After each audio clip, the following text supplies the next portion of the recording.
Dalam nama Bapa dan Putra dan Roh Kudus. Amin. Allah Bapa di surga, banyak kali kami buta. Meski kami punya mata, tetapi seringkali kami tidak dapat melihat rencana, melihat kebaikan, melihat tanda-tanda zaman yang Kau nyatakan kepada kami.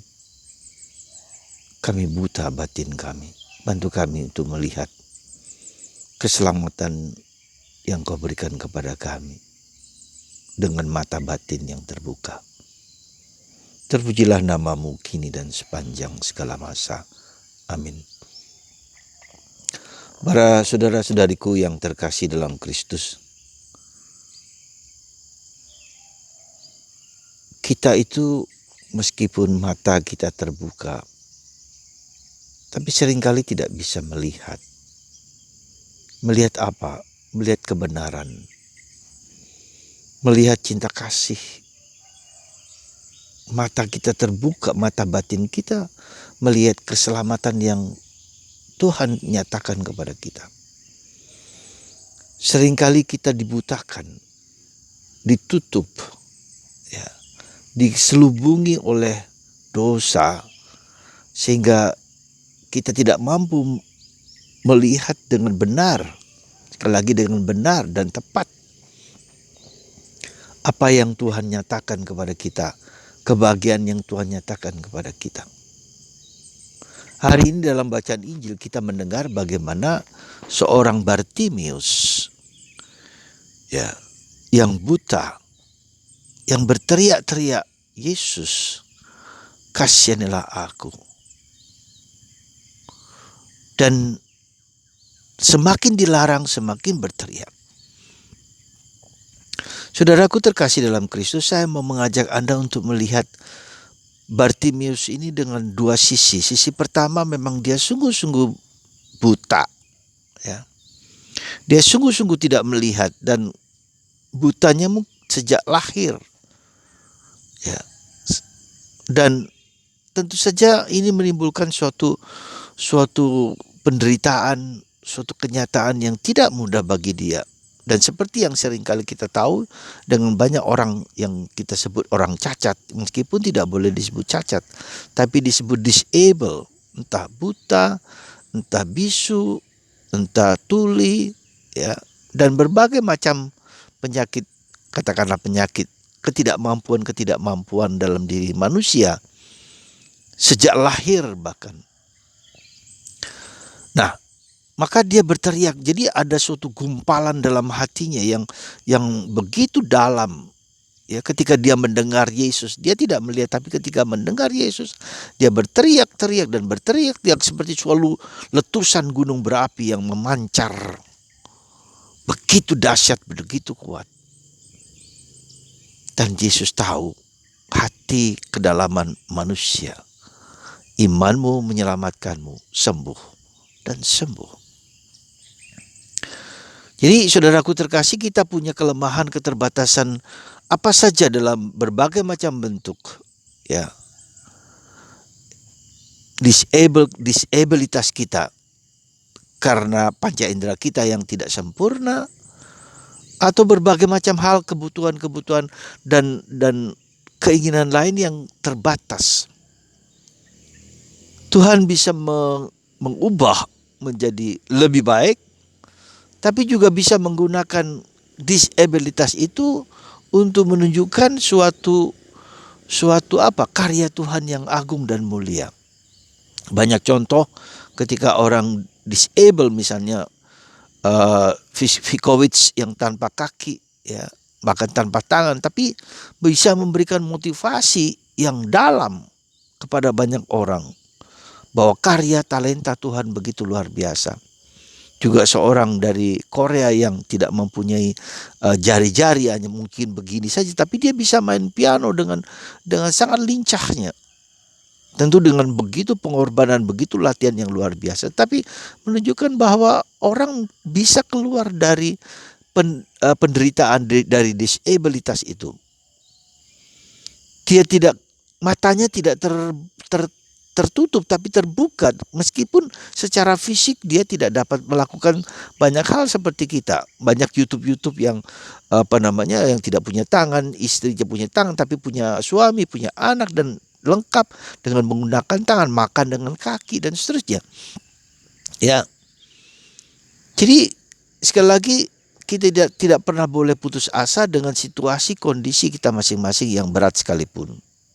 Demikian juga ketika kita masih lengkap ini, kita berjuang dan bergulat supaya mata batin kita yang seringkali tertutup, entah karena problem kehidupan, entah karena dosa, dibuka dan dinyatakan. Dan ini yang kedua, saya mau ajak Anda untuk melihat bahwa perjalanan hidup kita ada satu hal yang harus kita sadari, yaitu tentang misteri dosa. Ya, misteri dosa. Hidup itu sudah merupakan misteri. Dosa juga merupakan misteri. Maka kalau kita perhatikan dalam perjalanan Bartimius ini selama mungkin puluhan tahun, ada kegelapan, ada dosa yang menutupi mata batinnya. Ya. Nah, ketika dia sudah tidak berdaya lagi untuk mengatasi semua itu, lalu dia berteriak dengan keras, dia mohon kepada Tuhan. Dia tidak mampu lagi mengatasi dengan segala daya kemampuan manusia. Jadi bisa saja dia tidak buta, bisa saja dia tidak tuli, tetapi dia menderita. Dan ternyata kemampuan daya-dayanya tidak lagi mampu dapat mengatasi problem hidupnya, maka dia berteriak dengan keras. Nah, inilah suatu perjalanan hidup batin kita ketika kita mempunyai problem yang berat dalam diri kita. Apa saja problem dan kesulitannya, ya. Tetapi ada saatnya kita berseru kepada Tuhan, kita berteriak kepada Tuhan. Kita menderita penderitaan problem-problem kehidupan yang silih berganti, entah problem suami, problem istri, problem anak, problem orang tua, misteri dosa dalam hidup kita masing-masing. Bagaimana orang tidak bisa bertobat, ya, karena dosa-dosanya. Ya. Nah, disinilah orang berteriak kepada Tuhan. Mohon kepada Tuhan supaya Tuhan membebaskan dia dari berbagai macam belenggu, dari berbagai macam dosa. Ya, dalam dirinya sendiri. Ya.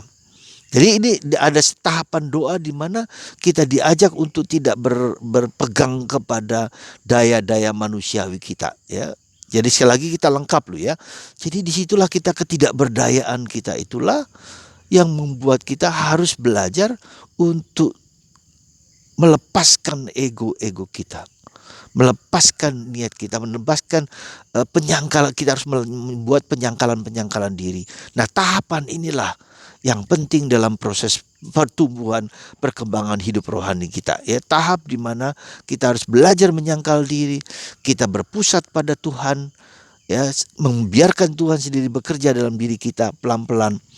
Lalu pada tahap aktif sedemikian rupa, lalu kita menyerah kepada Tuhan seperti Bunda Maria, let it be, terjadilah padaku menurut perkataanmu. Jadi kita menyerahkan seluruh diri kita kepada Tuhan, let it be, terjadilah padaku menurut perkataanmu. Aktif, tapi pada saat yang sama pasif. Ya, jadi kita mengizinkan Tuhan untuk masuk. Nah, disinilah proses pergerakan hidup rohani kita. Ya. Nah, seringkali kita dibuat frustrasi, seringkali kita dibuat jatuh, seringkali kita dibuat tengkurap. Ya. Maka kalau Anda perhatikan dalam Injil, beberapa kali orang yang tersungkur di depan kaki Yesus. Ya, seperti Maria dan Marta, seperti Maria duduk di kaki Yesus lalu menangis di kaki Yesus. Demikian kita direndahkan sampai serendah-rendahnya sehingga Tuhan mau dapat menyelamatkan kita. Ini proses seperti inilah saudaraku terkasih. Jadi proses jatuh bangun aktif, ya, dengan daya kemampuan kita, lalu pada saat yang sama itu harus dalam tanda petik mati, sangkal, supaya Tuhan bisa bekerja dalam diri kita. Jadi proses aktif, proses pasif, proses meditatio, proses kontemplasio. Jadi ini yang perjalanan hidup rohani yang seperti ini yang sering kali terjadi. Jadi tarik menarik antara kekuatan kita, kemanusiaan kita, tapi pada saat yang sama kita menyerah, ya. Nah, disitulah kita melihat Bunda Maria, contoh seorang yang sungguh-sungguh meditatio. Dia menyimpan segala perkara itu dalam hati dan merenungkannya. Demikian juga dengan hidup kita.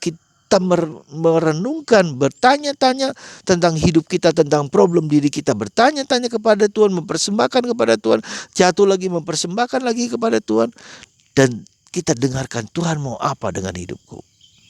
Jadi intinya adalah kita harus mati terhadap diri sendiri supaya Tuhan bekerja dalam hidup kita untuk karya yang lebih besar. Saudara, semoga pola yang demikian ini, ya, pola yang saya katakan itu antara aktif dan pasif, antara meditatio dan kontemplasio, ya, antara bertanya-tanya, merenungkan segala perkara itu kepada Tuhan, mempersembahkan segala perkara itu dalam Tuhan dengan jujur, dengan apa adanya. Ini penting saya kira, saudaraku terkasih, dengan jujur dan apa adanya. Ya, jadi kita tidak manipulatif dengan apa yang dalam diri kita. Dengan jujur apa adanya kita persembahkan kepada Tuhan dan mengizinkan Tuhan bekerja dalam diriku, diri Anda dan diri kita semua. Semoga kita menjadi Bartimius dan Tuhan berkata kepada kita, imanmu menyelamatkanmu. Imanmu akan Yesus, mempersembahkan kepada Yesus apa yang terbaik untukku, untuk dunia dan untuk siapapun. Semoga proses yang seperti ini mengalir dalam diri kita semua. Tuhan memberkati Anda. Selamat hari Minggu, selamat menunaikan ibadah, selamat untuk berjuang, tapi selamat juga untuk mempersembahkan segalanya ke dalam tangan Tuhan. Let it be. Tuhan memberkati Anda semua. Dalam Bapa dan Putra dan Roh Kudus. Amin.